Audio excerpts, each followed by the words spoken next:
What if the most powerful woman in the world once felt invisible? What if the First Lady of the United States struggled with self-doubt, marriage conflicts, fertility challenges, and the pressure of constantly proving she belonged? And what if her story isn't about becoming famous, but about becoming yourself? This is not a political story. This is a human story. This is Becoming.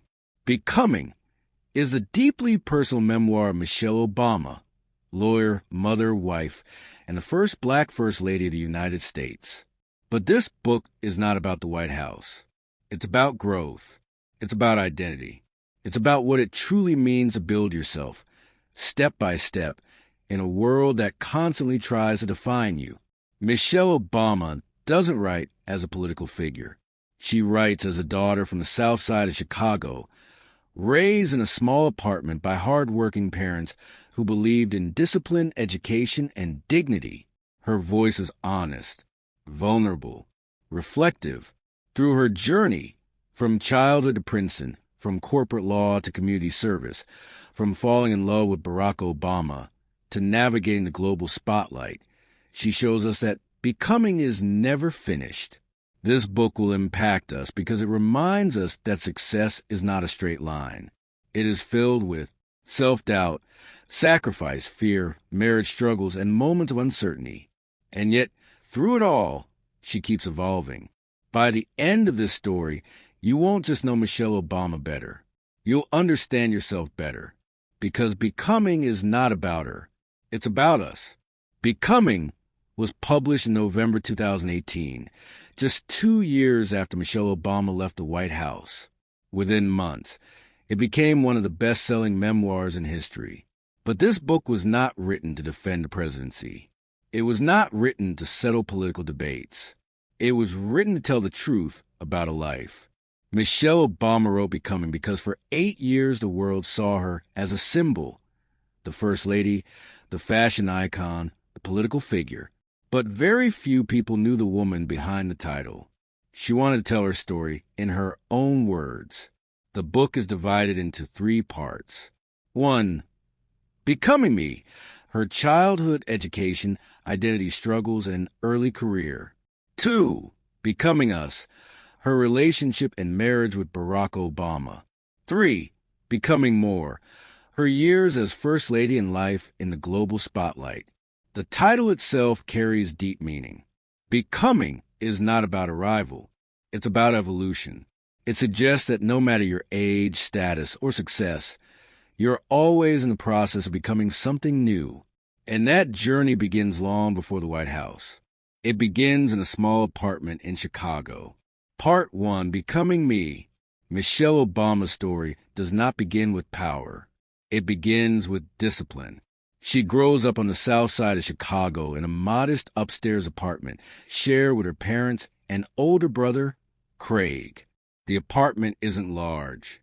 She and Craig even share a temporary wall to divide their sleeping spaces. But what the home lacks in size, it makes up for in stability. Her father, Fraser Robinson III, works at the city water plant. His job is physically demanding.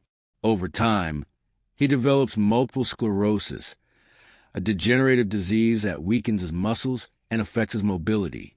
Yet every single day he goes to work. No complaints, no excuses. Michelle watches him tie his shoes slowly. She watches him climb stairs with effort. But she never hears bitterness in his voice. From him, she learns something powerful. Dignity is not about wealth. It's about responsibility. Her mother, Marion Robinson, is the emotional anchor of the family. Calm, observant, deeply intuitive. She doesn't push Michelle aggressively. Instead, she listens. She asks questions. She allows Michelle to form her own thoughts. This balance of strength and softness shapes Michelle's personality. From childhood, she is serious, organized, and fiercely competitive. She wants to excel. She wants gold stars. She wants to prove she can do anything. School becomes her battlefield. She quickly realizes that achievement earns recognition, and recognition creates safety. But as she moves through school, subtle messages begin to appear. When she tells a guidance counselor she wants to attend Princeton University, she is told she might be reaching too high, not because she lacks ability, but because of expectations placed on girls like her. That moment stays with her. Instead of shrinking, she studies harder. She becomes the top of her class. She practices piano. She joins programs for gifted students. She pushes herself relentlessly. And eventually, she is accepted into Princeton. But stepping onto campus feels like stepping into another world. The buildings are grand. The culture feels elite. Many of her classmates come from wealthy families and private schools. For the first time, Michelle feels deeply aware of her background. She wonders, do I talk differently? Do I belong here? Am I only here because of affirmative action? This is the birth of imposter syndrome.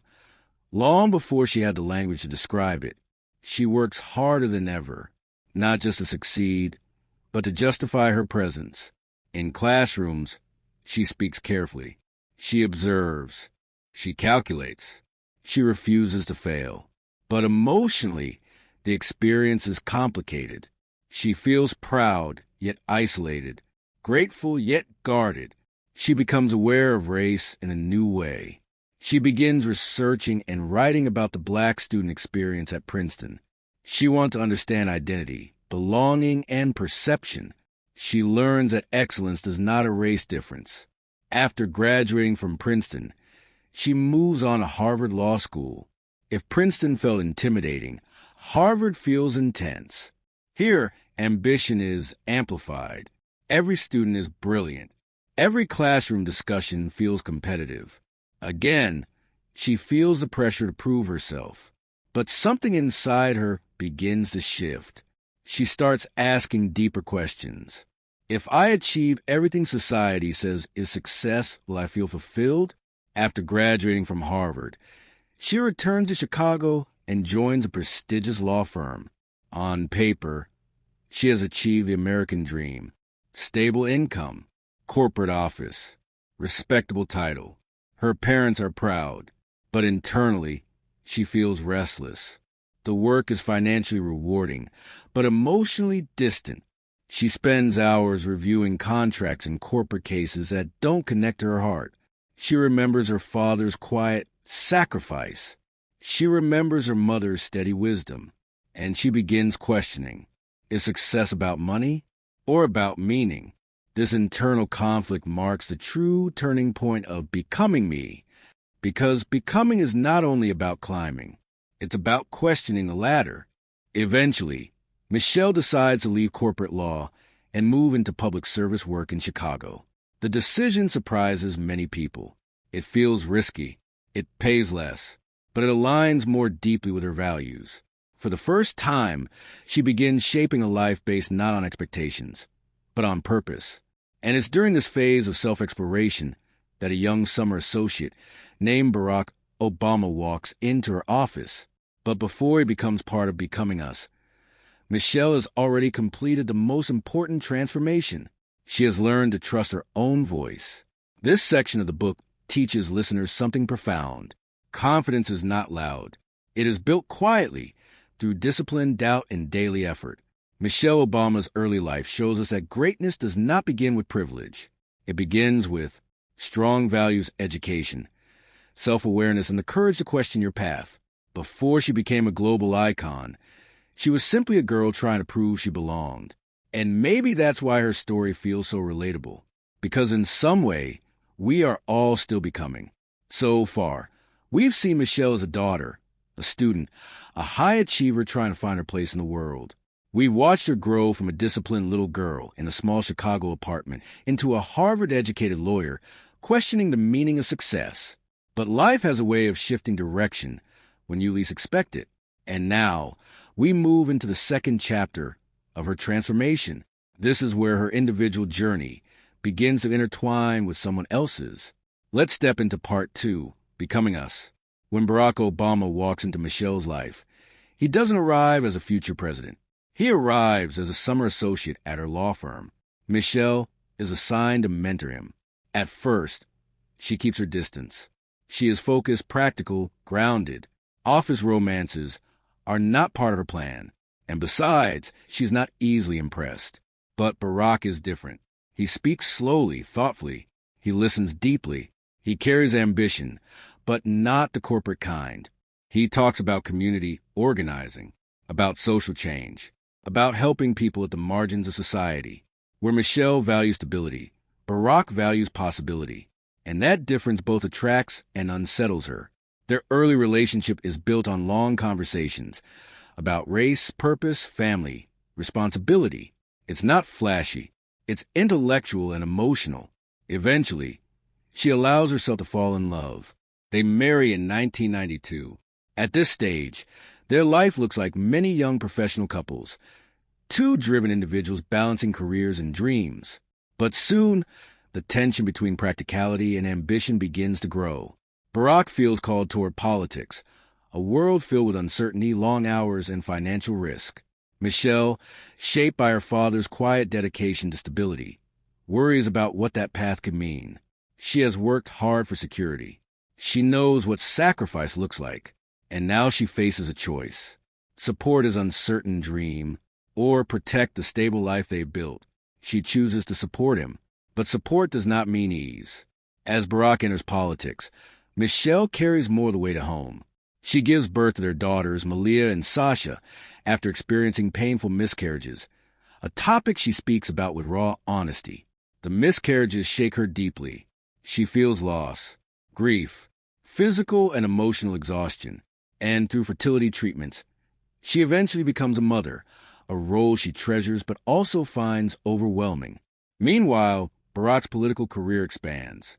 He is often away, campaigning, networking, serving. Michelle feels lonely at times, frustrated, even resentful.